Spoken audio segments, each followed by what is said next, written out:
Hi, I'm Craig Dumont with PentecostalPastor.com, and with me today is Dr. Bryan Peterson. He is the professor of Old Testament at Lee University.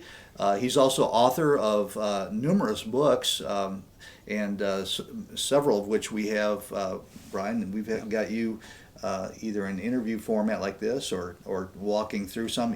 John's use of Ezekiel, yes. We have that for pastors as they may want to read your book and then walk through it with you, yes. kind of there as well in some of our dialogue. And that just brings me to another book that you have coming out, something that's of very much of interest to me because of my current studies and some projects I'm working on for Pentecostal Pastor on creation and along with incarnation and recreation, all of that. And that is, you have a new commentary on the book of Genesis coming out. Yes.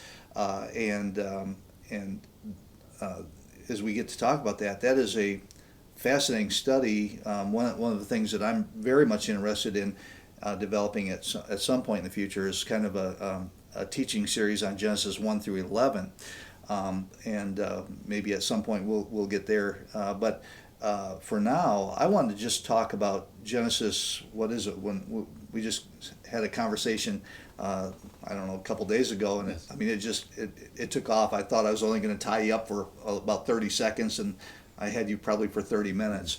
And it was on creation. It was on yes. Genesis 1, 2, 3, and the reliability of that account. And one of the things I appreciate all of your work and your teaching at Lee, and Lee's emphasis on this with you and others is your focus on the biblical truth, I guess you'd say, or the fact that the Bible is the veracity. Really, yeah, the that's right. Yeah. And some of the things that you shared with me that came from your research in writing Genesis was fascinating, and I'd just like to talk a little bit about creation and what you really think. I mean, yeah. Because today some of our top evangelical experts are diminishing the special creation of Adam and Eve, yes. doing everything they can to kind of interweave it and make it work with evolution, which, and I'm speaking for myself, I'm not speaking right. for you, which I think is absolute lunacy. I don't think there's any way you can do that, but that's me. Where do you come from on that? It's a great question. I mean, teaching freshmen especially, you get this question a lot. Yeah. How should we understand Genesis 1 to 3 in particular? I mean, when you get into chapter 4, 5, and 6, I mean, then you get into the flood account, you get into the some of the genealogies. Right. Understand that they have particular issues all of their own to deal with. But these opening chapters are really fundamental and foundational to our faith. Mm-hmm. And I've often heard it said that if Genesis 1 and 2 in particular in chapter 3 are nothing more than mythology, then what do we do with Christ coming as the second Adam? What do we do with the whole sin issue? Or even Jesus referring back to them, right? Absolutely. Yeah. And Jesus himself dealt with Genesis 1 and 2 when he was debating the Pharisees about the nature of marriage and the permanency of marriage. And so he goes back to Genesis 1 and 2 and uses that as the basis for his argument. And so he definitely understood this as being binding law. But yes, there is a move within evangelicalism to diminish these texts. Now, they would argue, in all fairness, that this has nothing to do, per se, with that there isn't theological truth or import there, but that we can't read it as like a historical narrative. Mm-hmm. And I have a tendency to read it very differently than they do, and it has to do with the fact the way the book is wanting to be read. The book is being presented and wanting to be read as historical narrative. Mm-hmm. And just one fine example of this is the use of what is often called the Toledoth formula. These are the generations of. When you have that particular phraseology, and it appears from Genesis 2 all the way to into chapter 37, it's definitely wanting to read these narratives the same way, that these are like a genealogy and or a generational history. Mm-hmm. And so that's where I begin from. And I said, so if the author wants it to be read that way, how should I read it? Mm-hmm. well, I'm going to first and foremost read it as history until proven otherwise. And so, while it is a very common perspective of evangelicalism to diminish not just Genesis 1 to 11, but to diminish even now the whole Torah. Right. That it's only wisdom literature. It's only good for gaining some type of understanding, but it was never binding. Understanding of what God may want, but is never binding. I'm just not there. Right. Now you actually have another book that's coming out that has to do with biblical sexual ethics from a Genesis perspective. Yes. Found and your perspective is that if we undermine that, then we undermine all of the human sexuality that God defines there. That goes away, and we really have no basis to oppose what I would call as deviant sexual practices today, or even the dissolution of marriage. Why should we even worry about it if Adam and Eve and Genesis 1 and 2 and 3 are not even true, if they're just mythological or if they're just typological? Yeah, that's definitely a discussion for another day in the sense of for the length. Right. But you're dealing with this all plays in together. Yeah. If you look at Genesis 1 to 3 as mythology, then can you go back and look at Genesis 1 and 2 as being the basis of our sexuality? Right. So, yeah. So Bryan, here's where I want to get to, because this is really, do you believe that God created the earth according to what he said? And I guess, let me rephrase this, because I think that everyone would say that, Christians would say that God created. Is God doing these things directly, or is he doing it through evolution over a billion years? I'm a young earth creationist. That doesn't really necessarily mean 6,000. I'm more in the 8 to 10,000, according to from some ideas I have on different translations and things. But either way, that's a very short time frame. I may be mistaken, but could God, or did God do it in the way that he said, or are we looking at other ways? Just kind of give me your idea. Again, these are issues that come up in the classroom every year when I teach. I look at it, and when I present it to my students, I present probably 7, 8 different perspectives.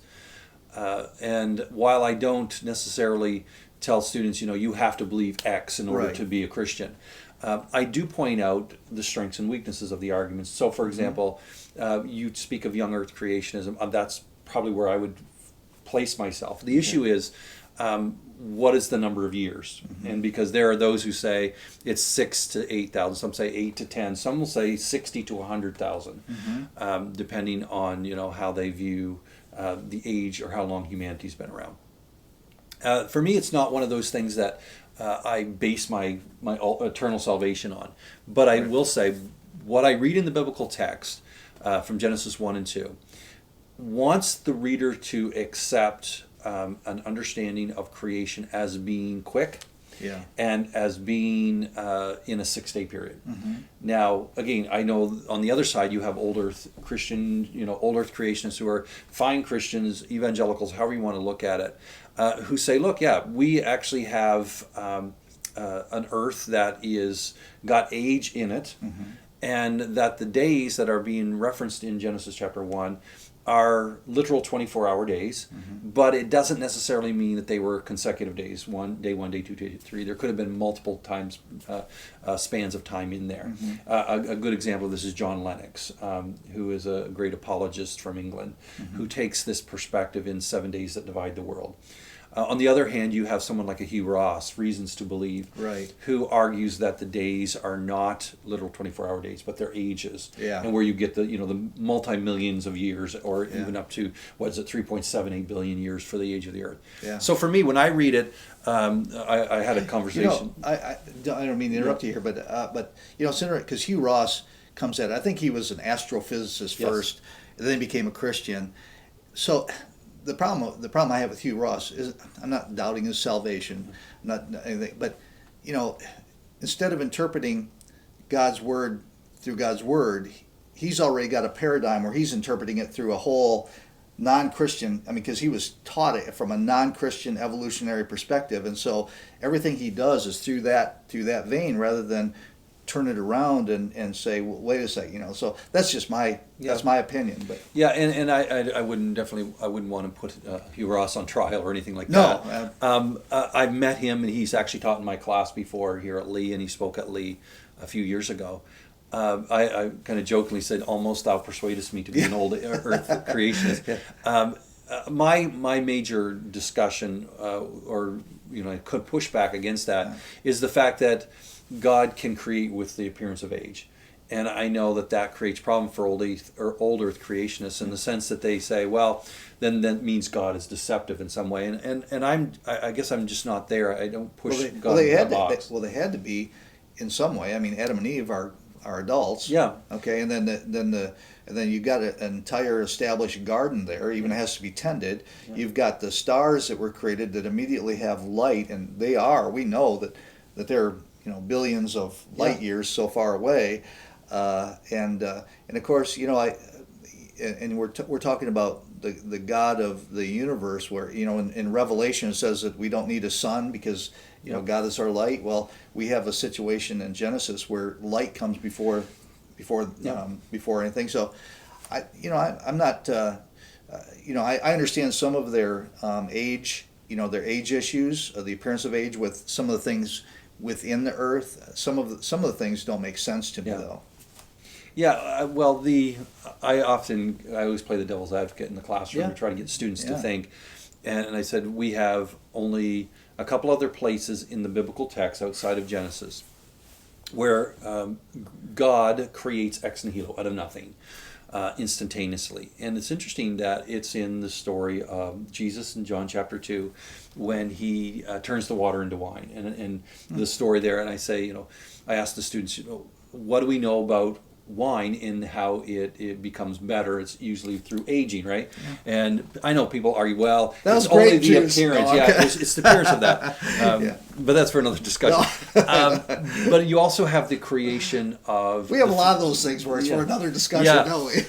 I don't want to go down a rabbit trail. No, but you have the issue of Christ creating and feeding the 5,000, 5 loaves and 2 fishes. And I often say, were those day-old bread? Was it piping fresh out of the oven? It was obviously good enough for the people to follow him, because he said, you follow me for the bread or the food.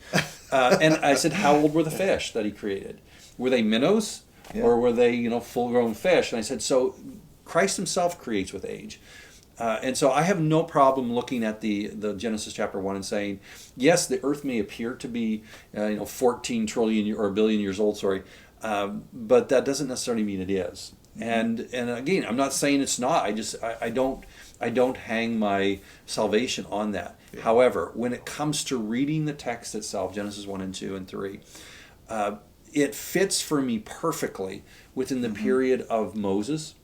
And I know there's this whole move within scholarship, and they kind of scoff at it when you say Mosaic authorship of the Torah. They want to put it over into a later period, right?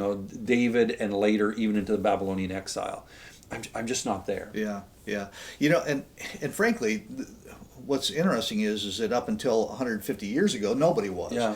And from my perspective, really, there hasn't been so much advance in scientific knowledge. I mean, we obviously have that. I'm not saying that, but it's the way that they interpret things. Yes. I mean, there's been, since Darwin, there's been a philosophical shift. There hasn't been really a scientific shift.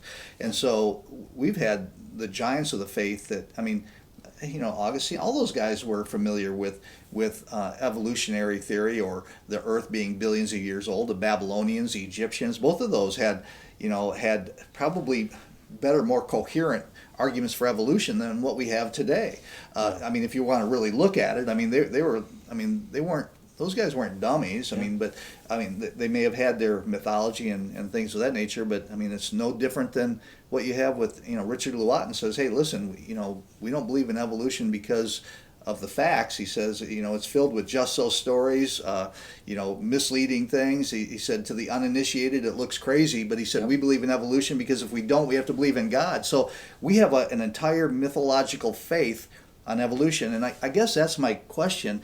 forgetting, let's just set aside the age of the earth for a moment, and any of that.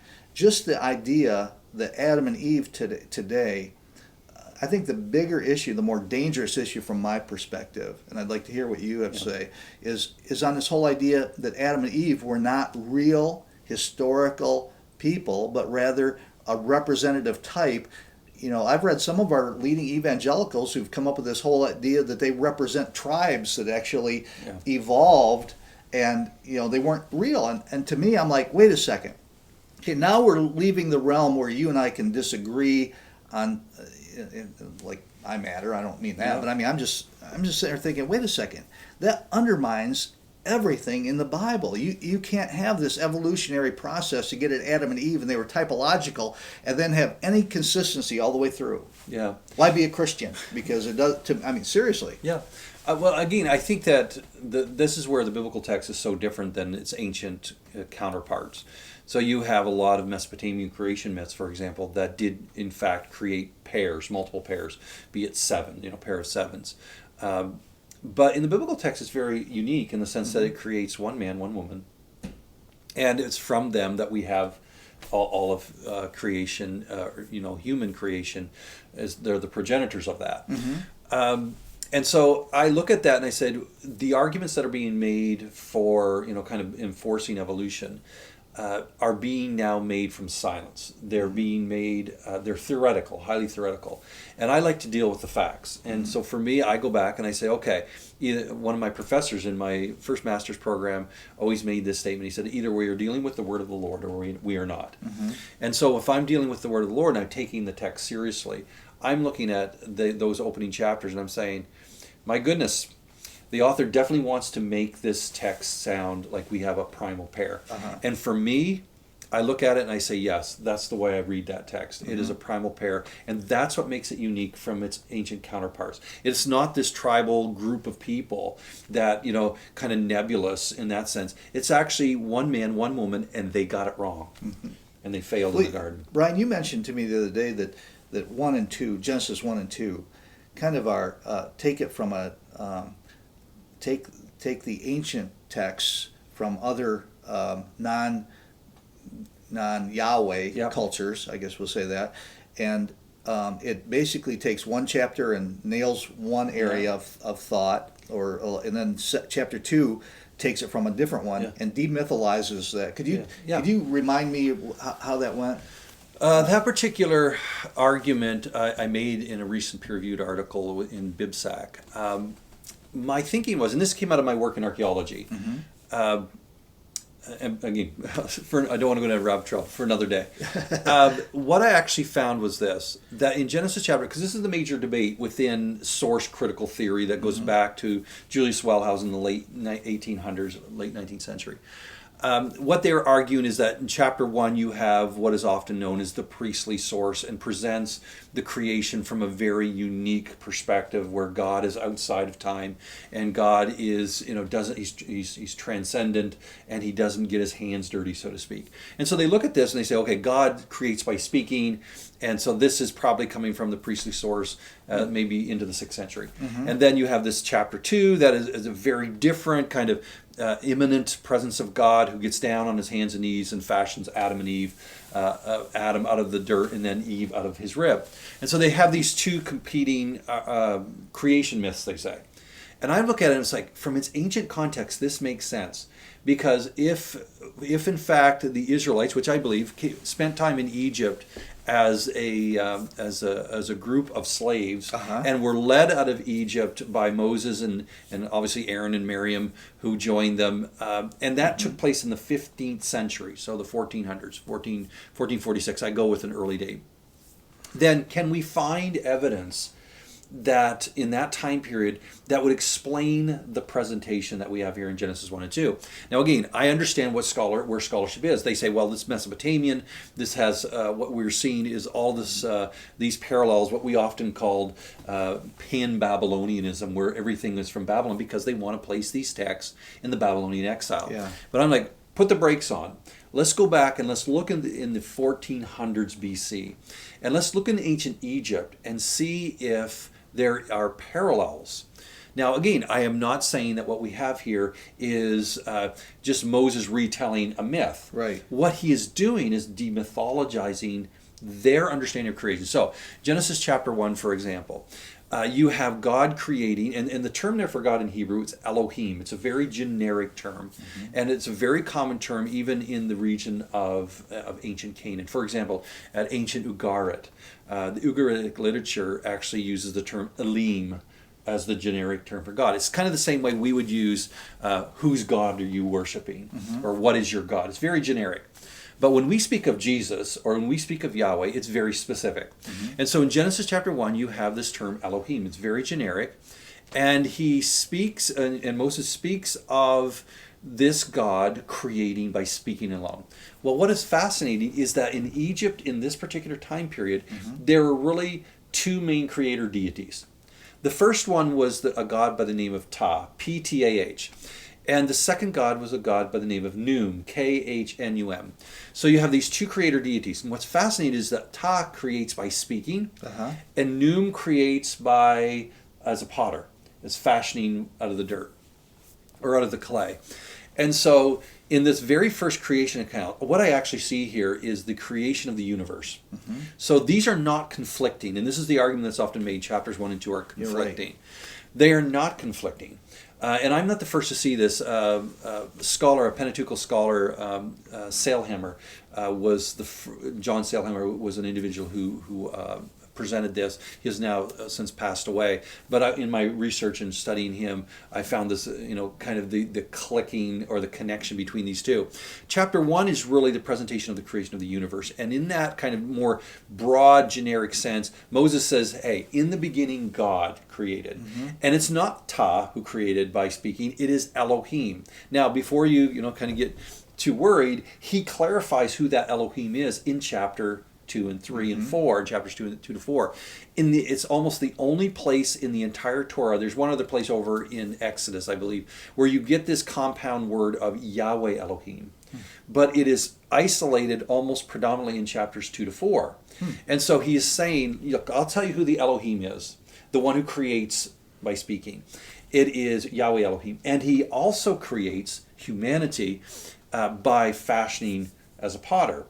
And so in the Hebrew, the term for creation there in chapter 2 is not the term bara, which is the normal term that is used for creation ex nihilo, out of nothing. It's a term that's normally used only for God. And the other term is asa, which is creating usually out of something that's pre-existing. So God creates it, for example, the earth, and then from that earth he creates animals and so forth. But in this case, in chapter 2, he uses the term yatsar. Yatsar is a term in Hebrew where we get the term yotzer from, which is potter. And so you have Yahweh, Elohim, coming down, and he now fashions. And so he's fashioning humanity. Now, what chapter 2 is actually doing is not reiterating what happens in chapter 1. What it's doing is it's taking a snapshot of chapter 1, verses 26 to 28, where he creates man and woman. Right. And he says, okay, the author is saying, let's take that little snapshot and let me tell you how I did that.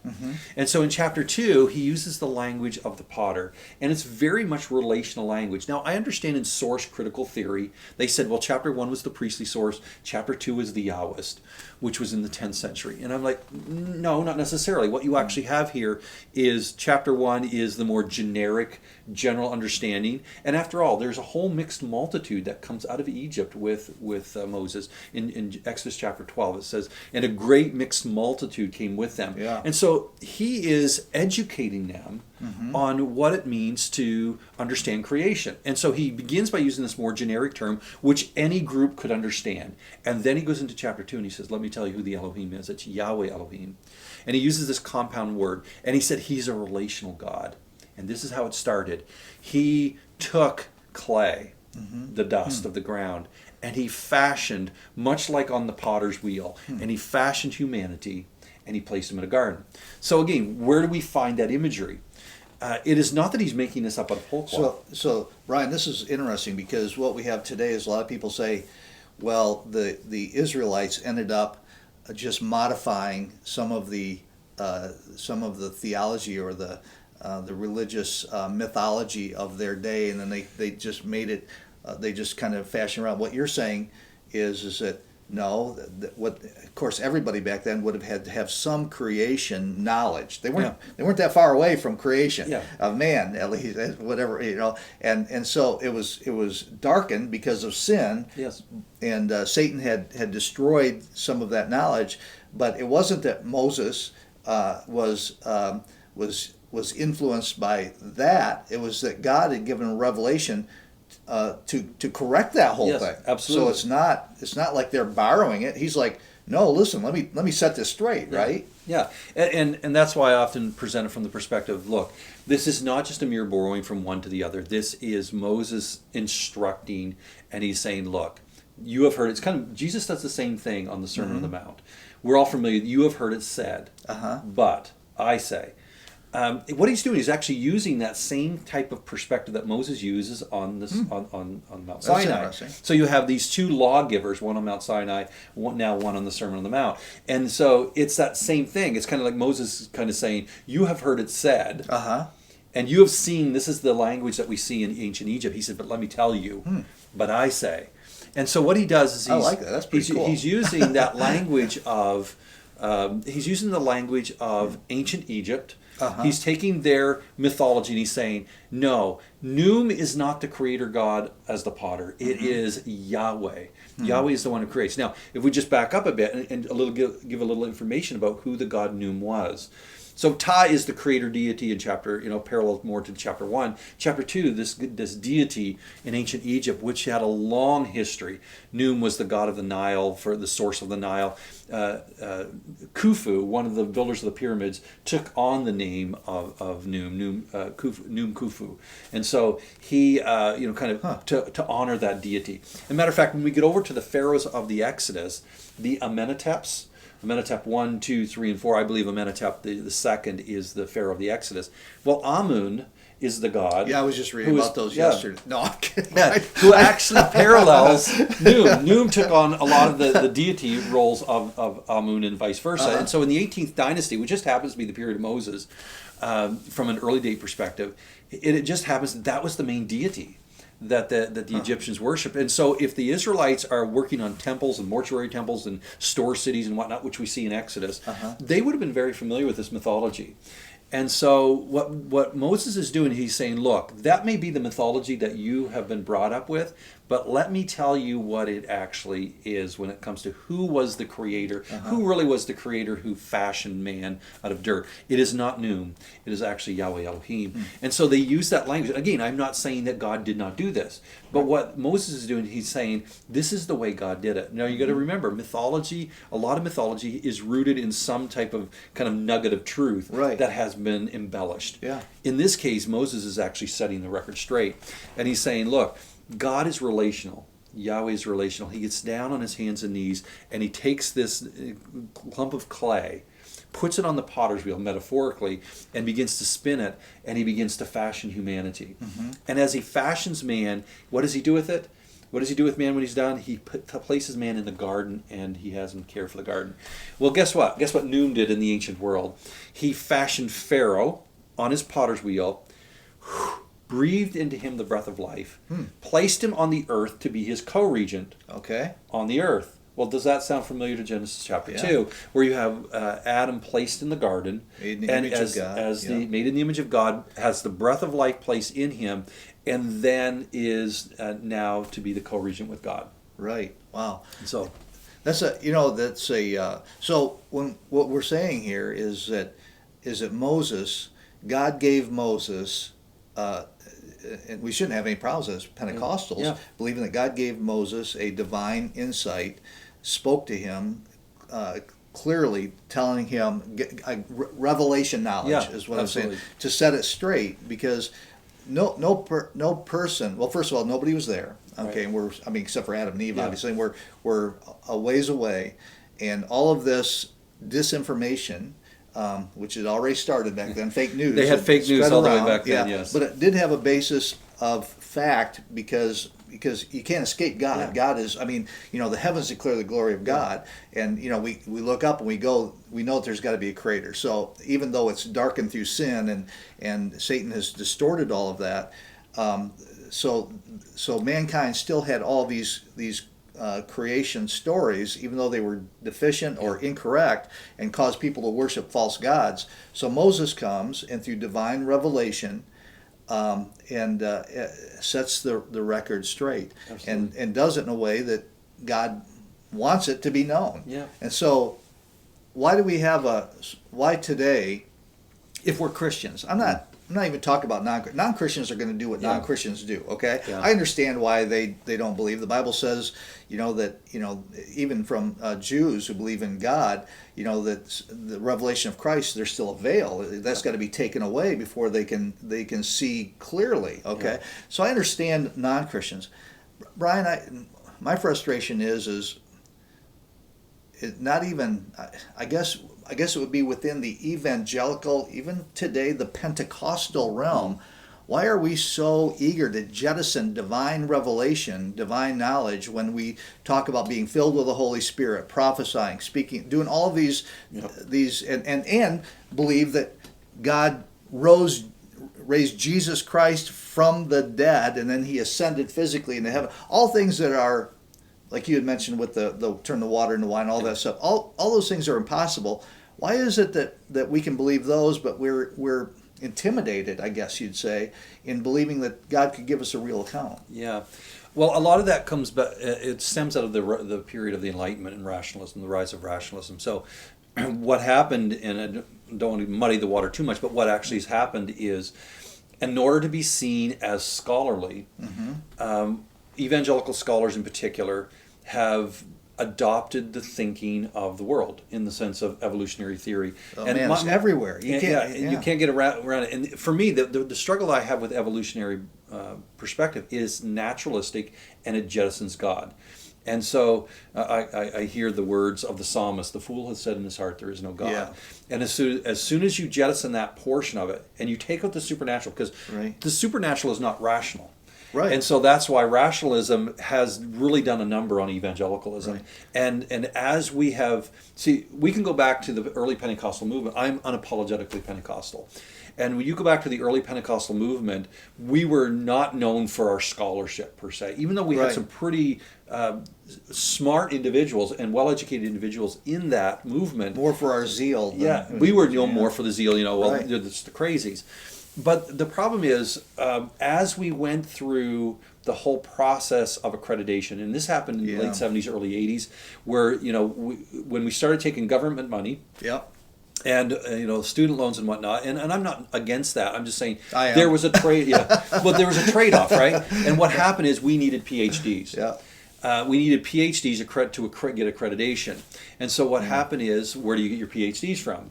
Well, Pentecostal and a lot of the early evangelical movements didn't have the means wherewith to do that. So what they did is we sent our students off to secular universities to get PhDs, the Harvards, the Yales, that had gone the way of basically the world, so to speak. And so when they came back, what did they bring with them? They brought them with them their ideology, and that has now infiltrated into an entire generation, 2 generations of scholars. I think there's one more side of this too, and I'm speaking just from personal experience with me and perhaps maybe my weaknesses. I'm not attributing weakness to others. I'm attributing it to myself. Is that desire to be accepted by your peers, even if they're not Christians? I can see that. I pastored a church for 20 years right near Michigan State University. And it was always that, and I did a lot of work. God gave me an opening. I had some friends of mine that were heads of, James Madison College over there was run by a friend of mine who's a devout Christian, and I had a lot of opportunities even to speak in some of the settings, but especially when it comes to creation and anti-evolution. Boy, the pressure is there to either minimize it or because you want to be accepted, and I think that part, that human nature of all of us, whether we're academics or whether we're scientists or whether we're pastors, it's I don't know. There's something inside of me that says, don't worry about it. It's really better to, I want to be accepted. I want to be a part of the club. And I think that that's a big part of it. I'm talking about from my weaknesses myself, and knowing, how, the pressure, you'd think, if I don't say anything, I can, I'm be a part of the club here. Yeah. Well, I mean, I've run into that within the world of scholarship myself, in the sense of stuff I've published. I've published books with some of the leading mainstream publishers, and I've also pitched books. Genesis Torah is a good example of this, where I actually argue for Mosaic authorship. Yeah. I mean, like, this makes sense in an 18th dynasty, 15th century context. And I've had the editors come back to me and say, "Look, Brian, you have a great argument, but as soon as you mention a Mosaic authorship, we can't publish you, and so I have to go elsewhere." Yeah. And I probably about 8 years ago, I made a decision. I would rather publish for the not so much for the scholarship, but for the lay people and for the pastors. Even though some of it can be a little technical, but I'd rather have that as my audience, those people as my audience, than the elites. Well, Brian, I appreciate your work because it's at a level. It is at a good level. Every time I read your material, Genesis Torah is fantastic. Like I said, I wish I'd read some of that when I was pastoring. I think every pastor, we've got a lot of good material up there. They need to buy that book on John's use of Ezekiel. But here's what I always think, and I'm embarrassed. I look back at some of my old sermons. How did I dumb it down? We read Augustine today, Augustine, however you want to put it. And, his greatest writings that confound us and take us, he's preaching sermons to the peasants of his day, and they're understanding it, and we're sitting here thinking that the average person on our pew has to have something dumbed down to to sixth grade level. That irritates the the dickens out of me. I just so anything that you write, I have to believe that even if we think that it's not as difficult, it's not as tough as working through Augustine's work on the Trinity, for instance, or the city of God. That stuff's complex stuff, and yet he was writing that for everybody to understand. And I think we underestimate our members. Yeah, and that's why.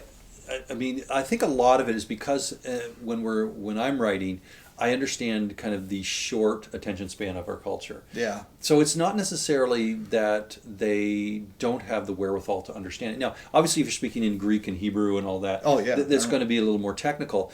But what we're actually finding is that I try to write in a more engaging manner, because you just lose your audience. Yeah. And so we are in the meme generation. We are in the drive-through generation, and so I try to make that take that into account when I write. But so it's not so much that they can't handle it; it's just that will they stay engaged? Yeah, and maybe that's why it's good to cover over several weeks in a Sunday school class, so that you can cover sections of this at a time. Brian, there's something else I want to talk about. To be fair, in terms of the way we deal with some of this, we had talked a little bit the other day about the flood and things, and you were talking about, obviously you believe in the flood, and if I'm not mistaken, I think around the world, I think every culture has a flood myth. Yes. But you say that if we're young Earth creationists, we've got our own problems, right? We have some things that we've got to deal with. We can't just say, oh well, it's all clear, right? Because there's some issues there that we have to deal with. And would you just mention a couple of those? Absolutely. When I was researching for my commentary, I was just like, the flood happened. It makes sense. That it was over a year long. This makes perfect sense in the context. And as I was doing my research, there were some really good questions that were brought up that I kind of scratched my head and I'm like, those are things that we have to consider. So, for example, we know that science has actually done polar ice cap core, where they drill down and they can actually see in the different layers, they can see the years, like each year lays down so much ice or so much snow, it condenses and compresses, and they can go back into 100, 200,000 years. And so they're saying there's the evidence that the 6,000-year-old Earth, at least that's their time. That's the way their time frame, based upon what they see in the ice rings. And they say there's no evidence in that whole time period of a flood, which you would have this massive, area in your ice core, right? And so they said there's nothing there. And so that we have to deal with that. What do we do? How do we handle those ice cores? The other thing is, what do you do with the issue of saltwater versus freshwater animal or fish that can't survive in saltwater? Well, if you have a global flood and you have now a mixture, kind of a salty, briny water, how does those freshwater, that freshwater life live for over a year? Or what do you do with issues of the plant life that can't survive underwater for over a year because the flood, by the time the water subsided, we're over a year now. And they said it just would not happen. And so that has created a variety of questions of how do we answer those? And this is where apologetics comes in. And I don't declare to have all the answers, but I do know that there are different ways that scholars have looked at those. Yeah, and I think on to their credit, I think a lot of the creation scientists have come a long ways in the last even in the last 20 years. Have not shied away. It used to be they kind of shied away from those. They don't anymore. They tackle them whether they're right or wrong. Yeah. I mean, it's been a while since I went through all that stuff, but and I don't know whether it makes sense from a. I think most of them would take it. They would say that the flood was such a tremendous event that upended everything, that it changed everything. Now, I'm not a scientist and I don't play one on video, but I pretend every once in a while.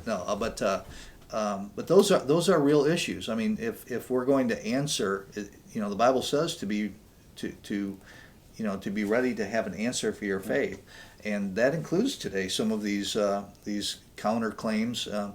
The only thing I would like to remind people as they're watching this is that first of all, it doesn't matter what avenue you come from, you're going to have scientific problems. It doesn't matter whether you come from an old Earth position, whether you come from an evolutionary position, theistic evolution, young Earth, Middle Earth, whatever. No matter what position you take, you have what seems to be, in our limited knowledge today, insurmountable problems. Yeah.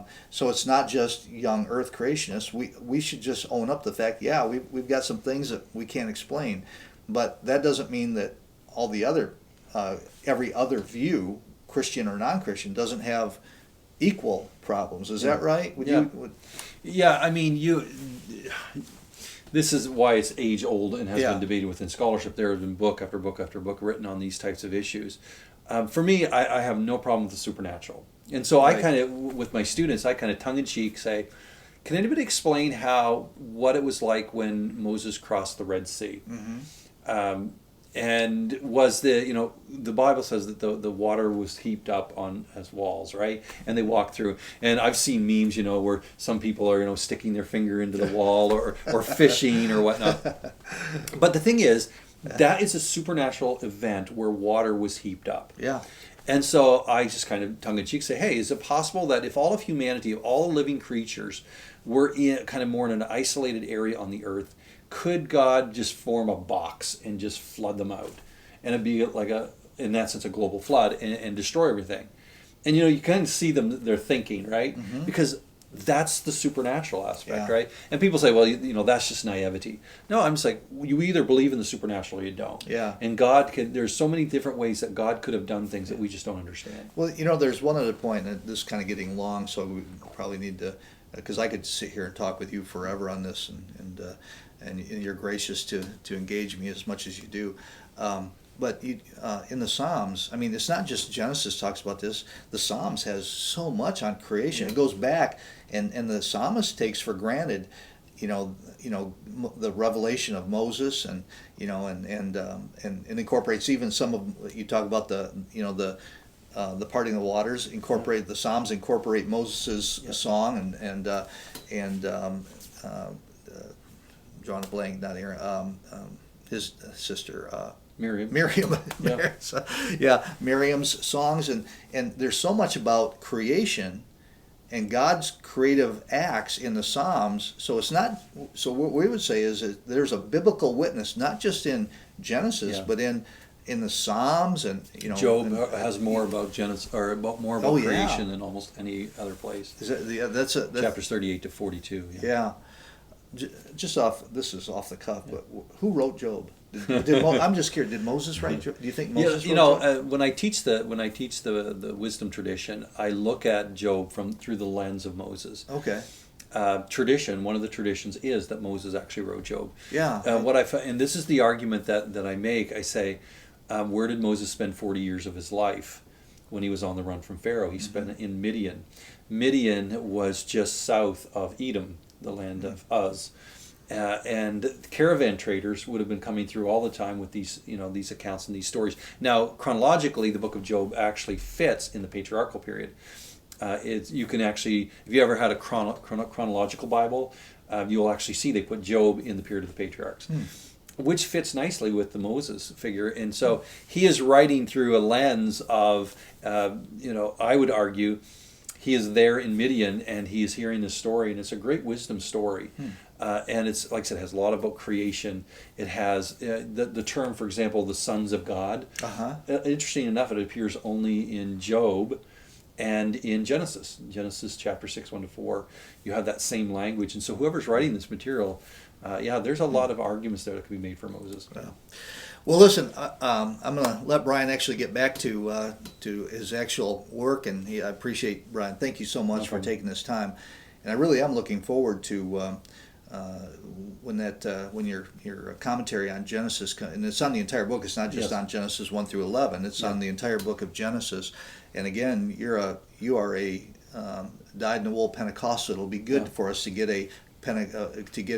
even though I know that doesn't change the scholarship and everything, but just being having that Pentecostal experience and paradigm, I think is going to bring a lot to the table that will add to all of the other works, and it's going to be a unique blessing to our churches. So hopefully when that comes out, pastors will be able to get their hands on that. Anything that I left unclear, or that you want to correct me and say, hey, listen, I'm disassociating myself here from Craig on some of this stuff. Well, I mean, if you have any questions, you can always reach me at Lee University. bpeterson@leeuniversity.edu.